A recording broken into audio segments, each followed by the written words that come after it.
Hey guys, welcome to another edition, actually the first Zoom edition of the Soccer Report podcast. I'm here, my name's Tone, I'm joined by Nico and Dante, my co-hosts, and this is a pretty epic adventure into 21st century technology. It's our actual first Zoom broadcast. We've never done one of these, it's our first one, but since everyone is at home right now, quarantined, we've decided to bring you a special edition, Zoom edition, into your home. So all three of us are here virtually. I actually read a pretty interesting statistic just before we get into this. Zoom usage before COVID-19, there were about 10 million users per month. It's up to 25 million users per month. So I don't know if Zoom's a publicly traded company, Dante, but that might be a good topic. They are, and it already went up. Wow, okay, good to know. Based on those numbers, they got to go up. That's for sure, especially all the kids from school using it. That's right. Oh yeah, online learning's huge, and you got to use platforms like this. And this is the best platform to use. I've tried all the other video softwares. This one's the only one that holds up.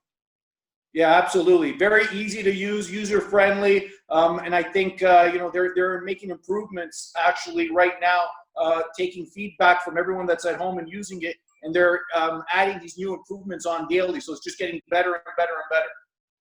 Yeah, for sure. I mean, and self-isolation, right? You got to do something. So even if it's like e-learning or you want to hang out with your friends, the only way to do it now is online, right? You can't be going out anymore. So in order to stay sane and have some social connections, you got to be using something, right? So I know there's a lot of apps out there, but I mean, if you just want to hang out and have a beer, why not call up your friends on Zoom? That's right. You got it. So, guys, we're going to talk about a lot of different things, and we talked a little bit about it before, Nico, on how much sports fans are missing their sports. Last year at this time, the Raptors, the playoff run, the championship, MLS last year, actually, I was bashing the TFC team when they were playing Philadelphia, I think was their first season opener. Actually, I'm going to give you a little bit of trivia. What has been the lowest attendance at an MLS game since its 25-year inception? This is the 25th year. It's a commemorative 25th season of MLS soccer. What's been the lowest attendance in the 25 years? I'd say a couple thousand. I'll go first.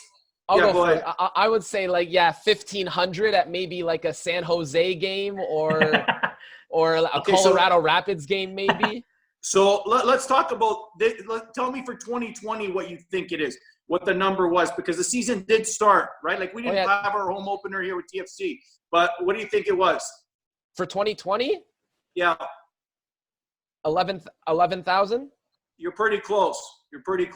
I was probably going to say like 12 to 13. I would say 13. You hit it, buddy. 13,062 on March the 7th. Where? That was the lowest attendance of the year. It doesn't say which game it was, but it says March 7th, 13,062. I think it might have been Colorado. It might have been. So, guys, do you think this lag or this delay or this disruption in the season is going to cause MLS attendance to go down? Yeah, I do. And not even anything to do with soccer. I think with this whole COVID-19 thing going on, even if they say by June, July, hey, listen, you're okay to go out now, go to a few games. If you are going to go out and risk it, I don't know if people are going to be risking it to go to a soccer event.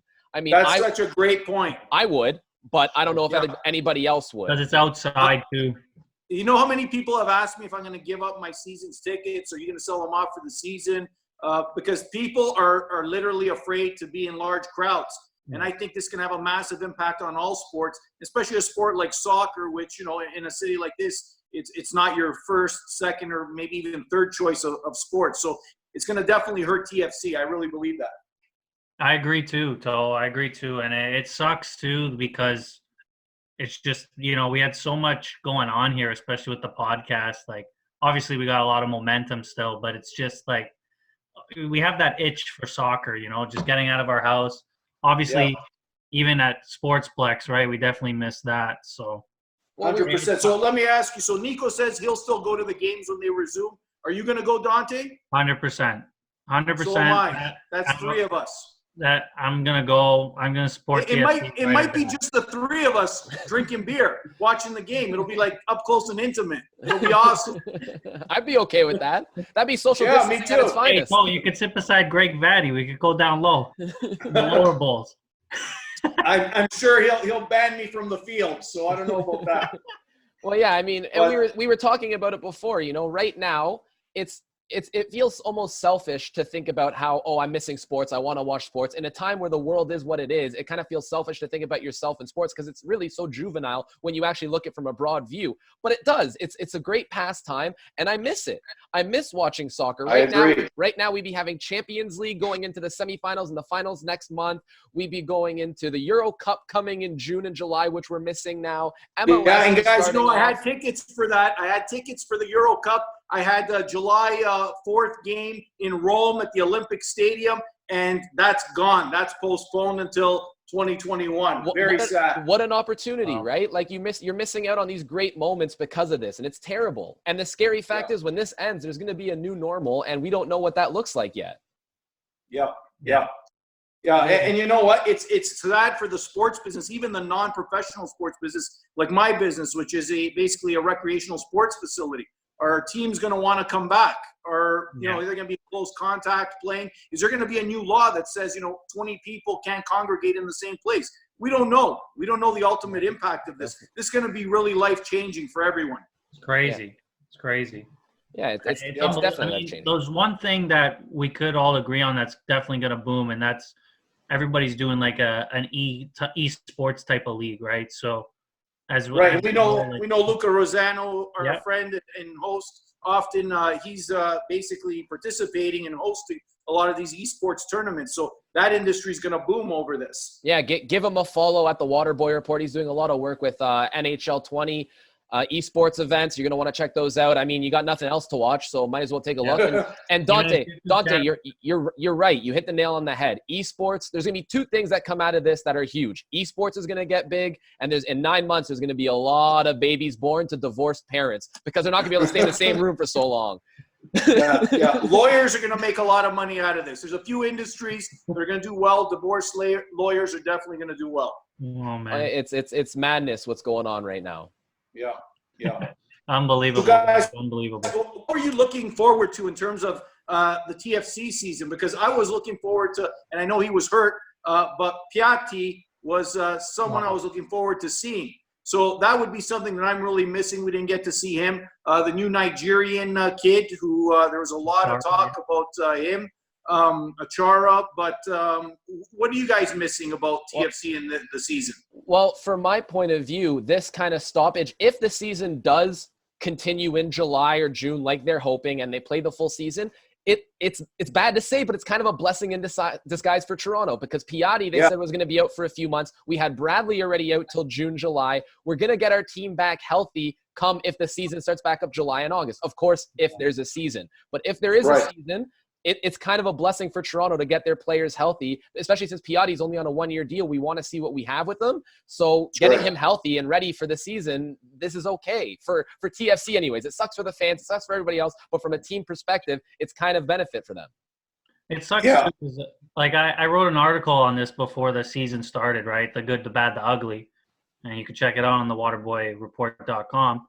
But it's so unfortunate, like Toe alluded to with Piatti. I really wanted to see his chemistry with Pozuelo and Altidore up top. That would have been beautiful because if he had any sort of like a Victor Vasquez or Jovinko type of role, I would have absolutely loved that because that's exactly what we were missing.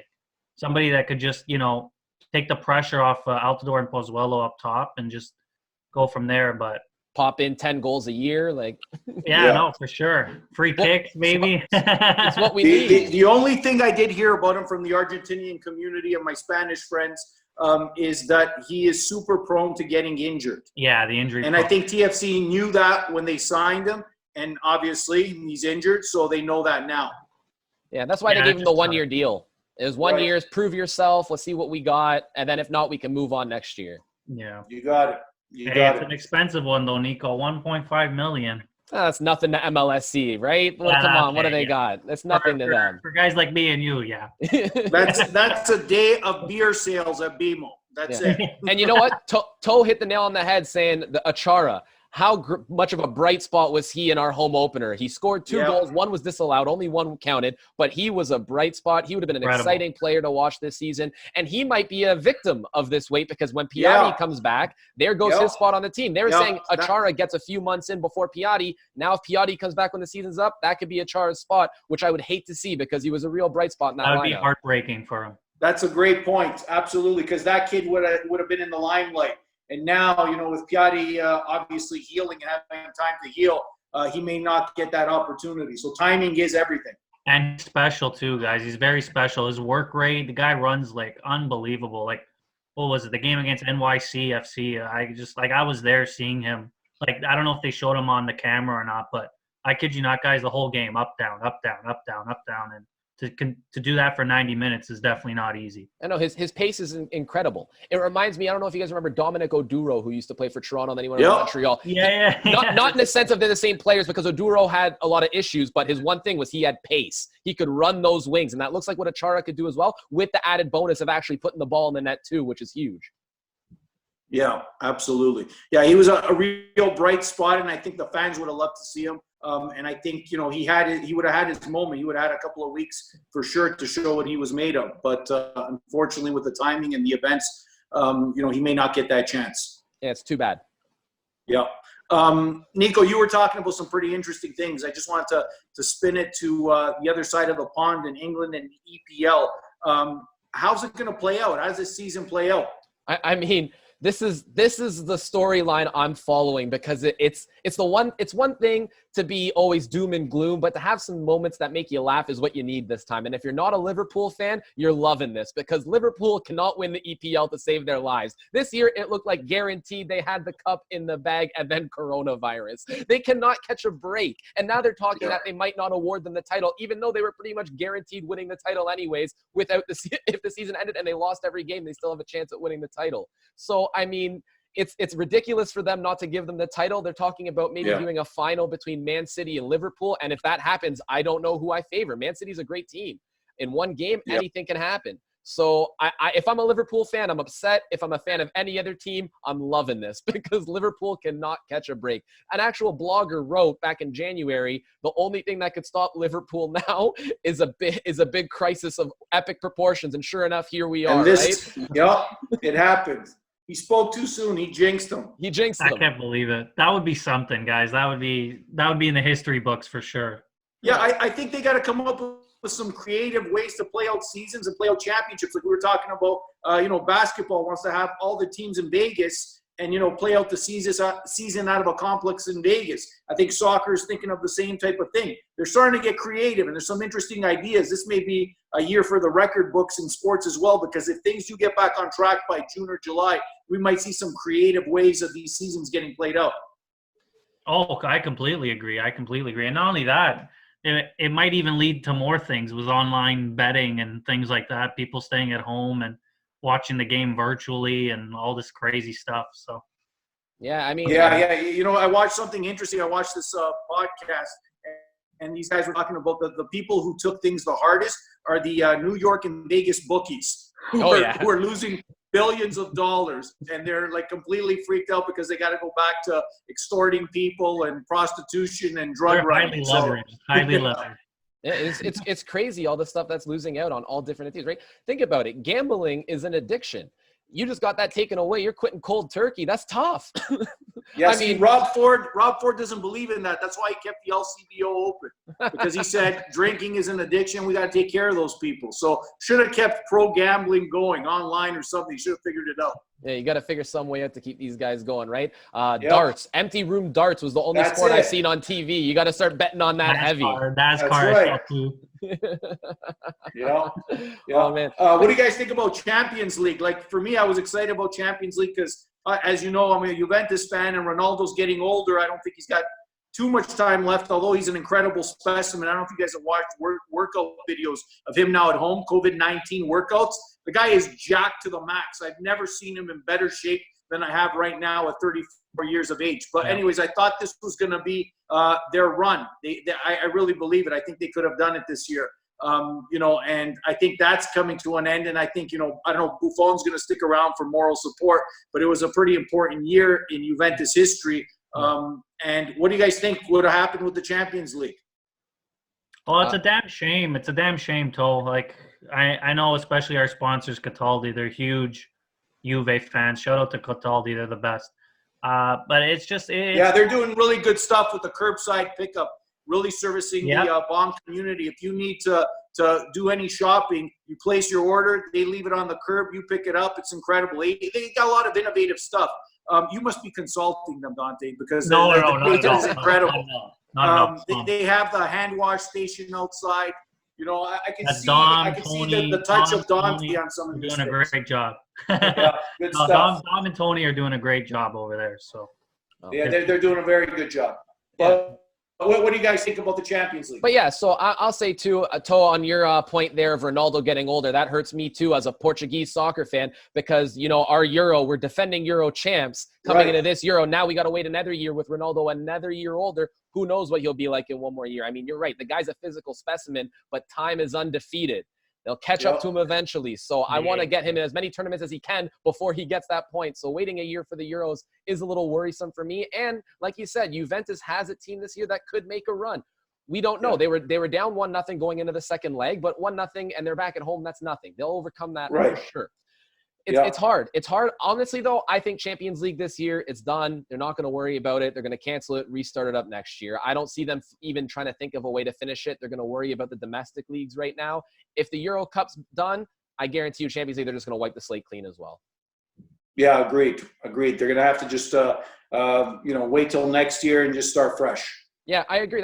I don't think they need to figure out a way to play all these games at the end if you have to worry about going into and impacting next season. If we're going to be good to go for next season, let's hold off, wait, and then go. Because most leagues start in August, right? That's fairly soon. Right.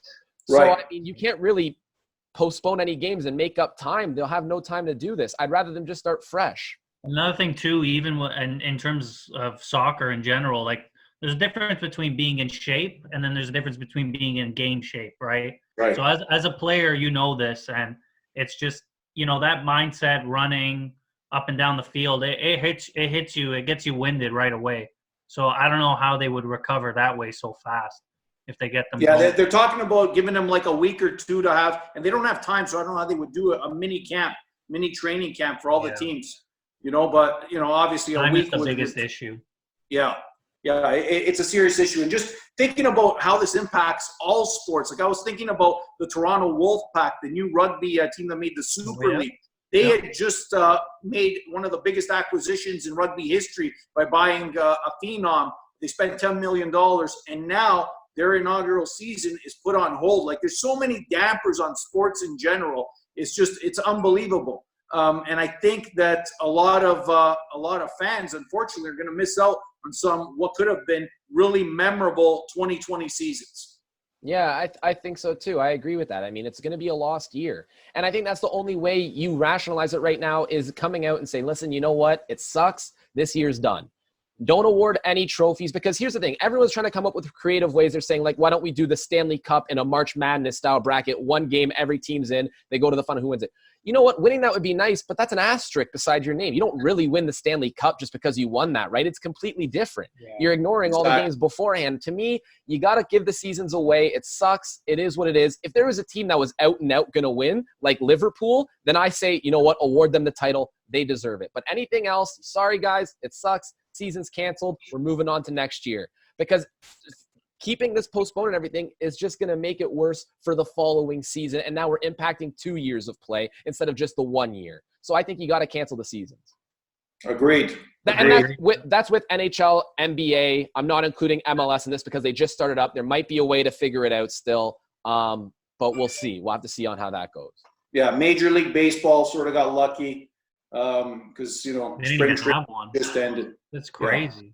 Yeah. I mean, I don't know if you heard too, they're saying with some of the sports, what they could do is in the NBA starting now Christmas Day and going into the summertime. And that would be their new schedule for the new season permanently going forward. That was one idea pitch where tip off for the new season's Christmas Day and then they go on and play until the summer. which could be there. If they're coming up with ideas like that, then I could be okay with them postponing some games this year, finishing up and starting a new season, as long as it's consistent. Yeah, agreed. You know what I'm sad about, and actually, you know, as a Canadian soccer fan, obviously, I want to see the game move forward at the grassroots and domestic level. The CPL, they just got started. You know, the first season of any league is always a tough year, and in their their second year now, they haven't been able to come out and run their league. Is that going to have a massive impact on that league and on them? I think it will personally, Toe. I think it will personally. I mean, as well, another addition to Atletico Ottawa. Can you imagine your whole inaugural season? Yeah, they've been through so much, right? Yeah. I don't see how it doesn't affect them, right? Like my thing is they have a lot of new signings. They're still making signings. Atletico Ottawa announced today they signed a Ghanaian player. They've been making signings still, but my issue is you can't get those signings here. We were at myself and our producer Luca, who we've talked about before, was at the York 9 kit launch, and they were talking there about their new Brazilian players they've signed. They haven't even visited the team's facilities yet because they couldn't travel, and now there's going to be no travel coming in and out either. How are they going to get their signings here? Like, let's say the season does start and they find a way to do it now. I really doubt traveling is going to be a big thing this year and even next year. It's going to be very difficult due to COVID. So how are they going to get those signings into Canada to play? I don't see how it happens. I don't see it either. And not only that. Could this be seriously detrimental? What I mean is, like, could the league fold because of this? Because revenue right now is in the negative. So, like, could it actually be the demise of the league? I think the only chance they have probably is a government bailout if that ever happens. But I mean, I just don't see them, as something that's going to be essential, I guess. we said it last year on this podcast when we were talking when the CPL started before their first game. We said the hardest part for this year to get off is going to be the first 3 to 5 years. If they can get past that stage, then there might be some smooth sailing ahead, but they got to get there. Now with this issue, Toe's right. I would say it is detrimental to the league, and that is very unfortunate because the first year in my books was kind of a success. They played well with Canada. A few of their players got call-ups to national teams. It was a success for Canadian soccer. Now, though, it's taking a hit, and I really hope it can bounce back from this.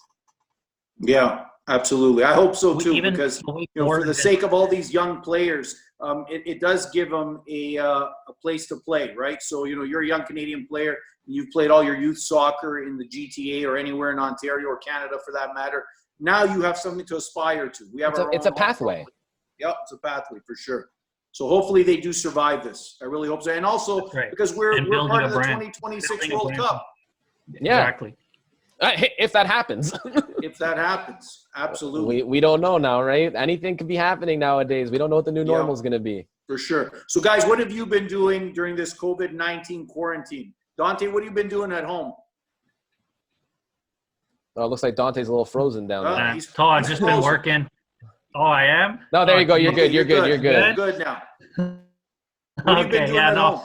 I've just been working, checking the markets out, and just relaxing a bit, spending time with my family, even though that's a little bit of chaotic sometimes, but we all love it. And then, just keeping busy as much as I can. How about you guys? Yeah, Nico, you? I've been trying to stay busy. I'm very lucky that I have the ability to work from home as well. But after work's done, you got to stay home. What do? You watch Netflix, you watch some TV. There's no sports to watch, so you don't have any of that either. You try to find little things here and there to do. I'm sure my girlfriend's already sick and tired of having me here 24/7 every day too.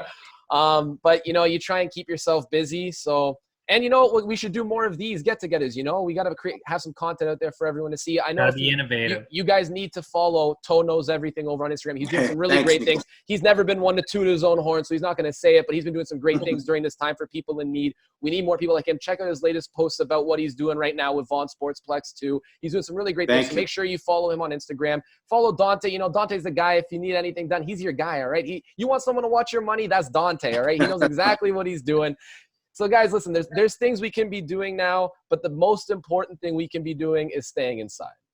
Yeah, that's key, man. People got to follow instructions. I was sad to see on CP24 that at Lakeshore, the parking lot was full. I know it's nice weather, but how many times do the officials have to say stay at home? And, people, I don't know if they're not taking it seriously or because the weather's good and it's spring and they want to get out, but we need to quarantine and we need to stay home. I agree, To. It's tough to watch too. It's just like, especially those people in Florida. It's like, what are you doing? There's like a party going on over there, and meanwhile, like, all the U.S. now they're the highest, most cases in the world, right? Because of that. By far. It's terrible. Yeah, they need to be harsher. We need to start cracking down. We can't just say, "Hey, listen, please stay home." You need to stay home. They got to make it very clear that if you leave for non-essential needs, there's going to be punishments. And that's the only way it's going to stop. Absolutely. People need to take this seriously, more seriously than they have up to now, because it's the only way to sort of diminish what's been happening. Absolutely. Listen, guys, just before we wrap up, there's a couple of people, obviously, I want to thank, and Dante, you said it before, Cataldi Fresh Market in Woodbridge, still open, still serving the community, sponsor of this program, super innovative curbside pickup, hand washing station outside. So kudos to them. And if you need groceries, that's your go-to place. Look them up on Instagram and Facebook and everywhere else. They're all over the internet. And also, I want to give a big shout out to Carlo Colavacchio, former Toronto Maple Leaf, Buffalo Sabre, homegrown NHL hockey talent. He reached out to me yesterday because he said he was moved by my Instagram video about me lending out my sports facility to Healthcare Ontario if they need it as a triage hospital. And he actually called me personally, which is, pretty remarkable because, pro athlete making a personal telephone call. He's got an amazing radio show too with Michael Landsberg. Check out Carlo Colavacchio on his radio show. But I want to say thank you to him. He didn't have to do that. The only pro player in Toronto to actually call me personally and say, whatever you need, I got your back. So shout out to him. What an honor. Wow. What a good guy. And like you said, he's got a great radio show. First Up, I think it's called. Fantastic show. I listened to it this morning. It's a great show. So as always, you're an inspiration to all of us. And, we all look up to you. And thanks, Dante. Before we wrap up too, like you said, To, we got to figure out ways to keep ourselves busy. So I'm issuing a challenge. If anyone has PlayStation 4 and wants to get their asses kicked in FIFA, add me, Neeks27, Neeks 27. If you want to get the beating of a lifetime in FIFA, all right, that's my pitch to keep you busy. Awesome, guys. So you know what? Maybe we can do this again next week. We'll try and meet up here on Zoom. I think it worked out pretty well. I think you guys would agree that it's gone fairly smoothly, right? Yep. Yeah, not bad. Awesome. So I miss you guys, but yeah, I know what you mean. Yeah, you got it. I know. No touching, no personal contact. But hopefully we'll see everyone again next week. Thanks, guys, for being here, Nico and Dante. Thanks to Cataldi Fresh Market for being the sponsor. Like I said, Carlo Colavacchio, shout out to him. Guys, stay safe, stay healthy, stay indoors. Please quarantine. Don't go out unless you absolutely have to. And we'll see you next week virtually here on a Zoom podcast, the Soccer Report virtual edition. Thanks, guys. See you next week. See ya. Take care. Take care.